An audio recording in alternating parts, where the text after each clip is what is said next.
like to take a minute just to introduce the band really quick. Oh, is it 2 songs and then 3? Okay, yeah, we're gonna talk. Should I introduce the band first or later? Yeah, well, I think you should go ahead. Okay, yeah, I'll just do the band really quick. Down on the Suitcase bass drum, we got the right heel, keeping it soft and steady. It's a thankless job, someone's got to do it. Right heel's just the heel for it. On the right toe, we got the hi-hat, because every boom needs a chick, I guess. I don't know what that means, but I say it almost every night. Missing tonight, couldn't make the flight, is the box of bones and silverware, which is also on the right toe. It goes here. It's almost spookier in its absence. It's just the box of bones and silverware. It goes crunching. Couldn't make the gig. It couldn't make the gig. Yeah, it's, On the left toe, we got a baby shoe hitting a gas can for the sound of innocence. I wear that baby shoe and so does my sister, which I think makes the whole situation a little less creepy. It does. More, a little more of an awe, a little bit less of an Yeah. Right, a little. There's a couple of you out there who are like, More, might be more. On the left heel, we got a cook pot sounding very much like a cook pot. Not too many mysteries there. A little cowbellish, I suppose. Also on the left heel, circular saw blade, helping us mark the ends of rounds. Currently at. I'm gonna go. That's the band. Thank you. That's the band.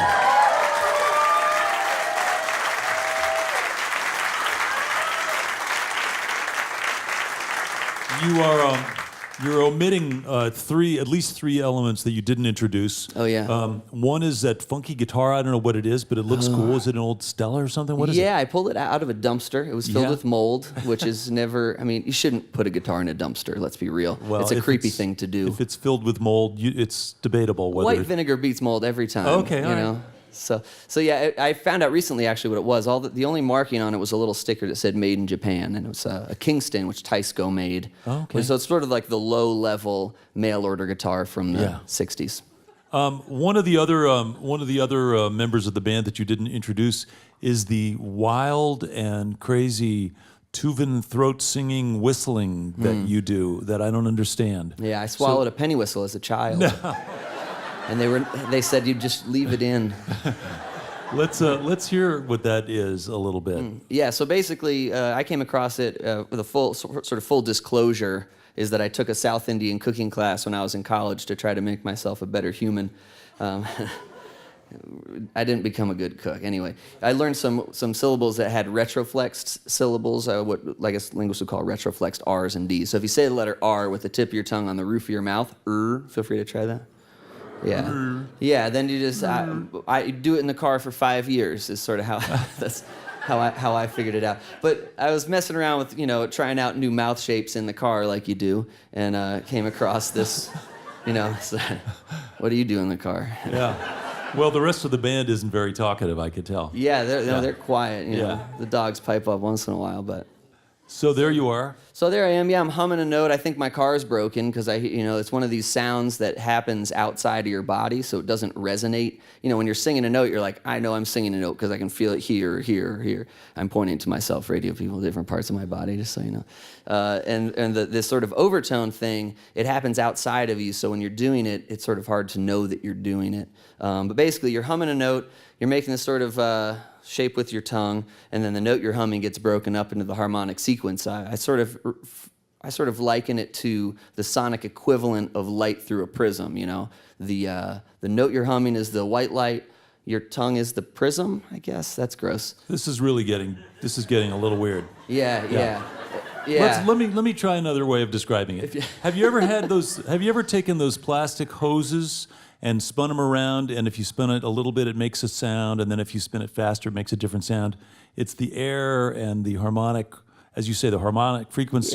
Yeah. It's the way that music breaks. Yeah. It's the reason you get harmonics on a string. It's just a natural thing. When I learned how to do it, I felt like I joined some old human club, because people have been doing this since there have been fires to sit around. Right. But anyway, this is what it sounds like without all the mess. If this is your tongue, actually I have to do it with this hand. It's radio, don't show the tongue thing. There's people here. Okay, fine. Look at them, I see them. Radio audience. Your tongue is up on the roof of your mouth and it's cupped, like this. Cup hand. There's your note.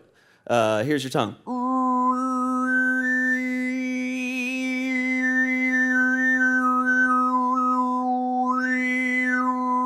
So get in your cars and practice. I'll see you in 5 years. Oh, stop it. I love it.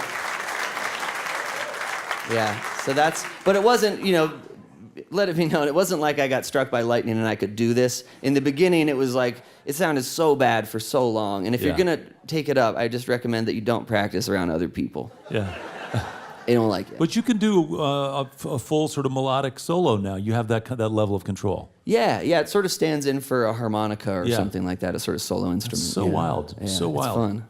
And so you've got, it looks like you've got some fairly special shoes going on as well. Mm-hmm. For the radio audience, they seem absolutely indescribable. Yeah. Did they come from a dumpster also? No, these are dead man's shoes. They must be, because I got them at, I was getting another pair of shoes repaired, and they were in really great shape when I found them. They were it was $10, for a pair of really nice mustard yellow loafers, with some really fine trim on them. And over the years, they've become my show shoes, and they've really, it's a testament to how many shows I play, I guess. They've been really beaten up. And so I've been slowly patching them with strips of suede and shoe goo. That's better than duct tape if you're looking for shoe repair. Yeah. Those are the other band members that we didn't talk about. Yeah, they're magic. The guitar, the shoes, and the wild Tuvan throat singing, whistling thing. Yeah, I was just in Italy, and they really liked my shoes. It actually, they encouraged me. I was going to retire them, and then they were like, I was at a wedding, and all the Italian people who were working at the wedding were like whispering and pointing. And I was getting a little embarrassed because I was going to wear real shoes, and I didn't have any, so I had to wear my show shoes. And they liked them so much that I was like, oh, well, they must have some more life in them. So I gave them another patch. They're going to be around for at least another 5 years.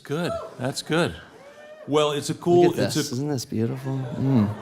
Have you ever... Sorry. Nothing like sight gags on the radio, I always say.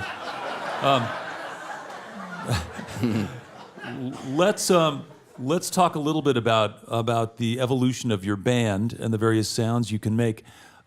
Did you start out sort of busking and playing on the street and wanting to add percussion, and then it just sort of grew from there, or was this a fully formed vision that you just kind of manifested? No, it was a little at a time. In the other band that I was in Rusty Bell, I had been doing some foot drumming, sort of built a homemade box. It was just a boom chick kind of machine, hit 2 heels on drum pedals.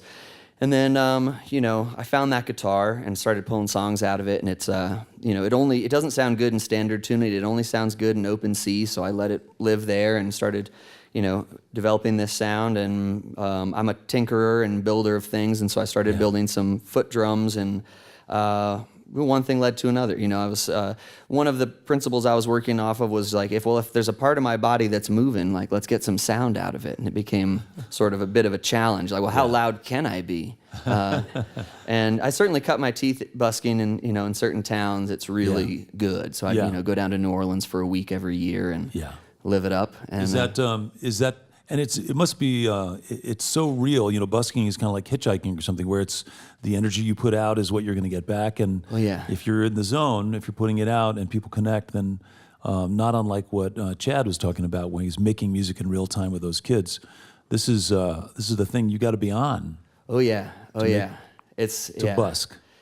Yeah, no kidding. It can be brutal. What's the weirdest place you've ever busked and just set up your stuff and started playing? What's the most unlikely place? There've been a couple of really amazing abandoned buildings that I went into just for fun because they looked, day off sort of stuff. Or I'd be like, ooh, is that an old factory? Can I get in there? And I would just go and practice. Yeah. But in terms of busking, it was pretty regular stuff. When you're busking, you want to find where the people are. You want to find those spots where you can, not have too much competition with car traffic. And right. I loved going to New Orleans because this Box of Bones, people would be walking by and they'd be like, "Oh yeah, music. I'm in New Orleans. This is great." And then they would see the Box of Bones, and I would watch them catch and pause and get this sort of dubious little worried look, and they'd be like, "Is that a chicken bone in there? Oh, I better give money to that one." It's like he's got gree or something. Did you come across a washboard Chaz when you were down there in New Orleans? Oh yeah. Yeah. Oh yeah. So he must be feeling really left out. He's just got a bell and a washboard and a couple other doodads on his Oh, he's thing. doing fine. Yeah. And am I right, your parents were school teachers? Yep. So did you have that similar reading tradition that Tyler had, where you had books that you would share and read out loud? Oh, definitely. Yeah, there was actually every morning. There was a few years there. We grew up in rural Vermont, and the public school was a little spotty from second grade to sixth grade in terms of quality of education. And so we got homeschooled for those years, and my mom would, we would have morning readings, and so that was you start the day, everybody picks a book, do a little reading, and that's how you get started with cool. the day. Yeah. Do they come to your shows, your parents? Oh, they're big fans. Yeah. Yeah. They're out a lot, and my sister's got a solo project right now, and they're And your hooking sister on is to the her. one who kind of got you started singing in a way, right? Oh yeah, well I copied her doing everything. You know, it's just like we got a piano in the house. She started taking lessons. I was like a moth to a flame. I was a very annoying little brother. Yeah. So I was just As many are. on her heels. Yeah. My mom kept trying to tell her that what's that saying about mimicry is the best form of compliment or something like that. And Kate wasn't buying it. Well, I just have to tell you, Matt, that this is a cool journey you've been on, and the net result is this amazing sound that I don't think anybody else can create. I was just blown away when we got to hear you last summer up in Canada. So thank you. Really glad you're here. Let's get back to some more music. Yeah, thanks for having me. All right, welcome back, Suitcase Junket. Yeah, yep, that's their sole purpose in life. To look at them, you'd think that they did more, but since they live inside the suitcase, they kind of travel hard. Gigs, oh yeah.